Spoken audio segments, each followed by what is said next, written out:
చెప్పు. నా పేరు రోజీ, మాది తుంగభద్ర. మా సంతానం కోసం వచ్చినాము. అయ్యి 11 వారాలు తిరగాలని చెప్పినారు. 11 వారాలు తిరిగినాము. మరి నెల ప్రేయర్కి 2 నెలలు వచ్చినాము. ఇప్పుడు 5 నెలలు ప్రెగ్నెంట్. 4 ఏండ్లు సంతానం లేకపోతే ఇక్కడికి వచ్చిన తర్వాత దేవుడు ఇప్పుడు సంతానం ఇచ్చాడు. 2వ నెల 5వ నెల. గట్టిగా చెప్పట్లు కూడా దేవుడు చేసినటువంటి కార్యం బట్టి సాక్ష్యం. కళ్ళు మూసుకోండి. మహాపరిశుద్ధుడైన దేవ, నమ్మదగిన తండ్రి, నీకు స్తోత్రాలునైనా. బిడ్డలకు సంతానం ఇచ్చినటువంటి విధానమునకై స్తోత్రాలునైనా.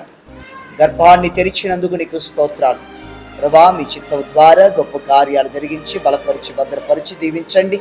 ఇదిగోనైనా హన్నా గర్భం తెరిచినట్లు, శారా గర్భాన్ని తెరిచినట్లు బిడకు గర్భాన్ని తెరిచేశారు. అందుని బట్టి స్తోత్రం. ఆయన చక్కనైనటువంటి కుమారుణ్ణి మీరు సహాయం చేసి బలపరచమని ప్రార్థిస్తూ యేసు నామమున అడుగుచు వేడుకొనిచున్నాను తండ్రి, ఆమేన్. బోలో యేసు మహారాజుకో. దేవునికి స్తోత్రం కలుగును గాక. సంతానము లేక బాధపడుతున్నటువంటి బిడ్డలారా, ఈ లైవ్ కార్యక్రమాన్ని వీక్షిస్తున్నటువంటి వారులారా, మీకు కూడా దేవుడు సంతానం ఇస్తారు.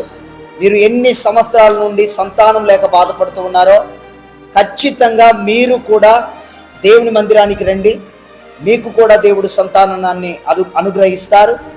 ఈ నెల అంటే శనివారం ఎన్నో తారీఖు, 5వ తారీఖున శనివారం రాత్రి 8 గంటల నుండి వేకుజాం 5 గంటల వరకు సంపూర్ణ రాత్రి ఉపవాస స్వస్థత ప్రార్థన జరుగుతుంది. ఖచ్చితంగా మీరు కూడా రండి. దేవుడు మీ జీవితాల్లో కూడా అద్భుతం చేస్తారు. ఇప్పుడు గర్భాన్ని తెరిచిన దేవుడు మీ గర్భాన్ని కూడా తెరుస్తారు. మరిచిపోకుండా అందరూ సిద్ధపడి రావాలని ప్రభు పేట మనవి చేస్తూ ఉన్నాను. దేవుడికి స్తోత్రం కలుగును గాక.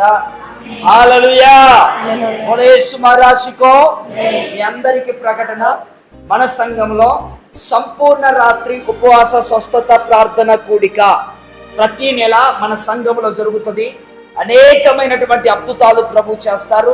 ఇదిగో సంతానం లేనటువంటి వారికి సంతానం ఇస్తారు. అనేకమైనటువంటి దురాత్మలను దూరం చేస్తారు. అనేకమైనటువంటి గొప్ప గొప్ప కార్యాలు ప్రభు జరిగిస్తారు. కనుక మరిచిపోకుండా ప్రతి ఒక్కరూ ఖచ్చితంగా సిద్ధపడి ఆ ఉపవాస ప్రార్థనలో పాలి భాగస్తులు కావాలని ప్రభు పేరట మనవి చేస్తూ ఉన్నాను. God bless you.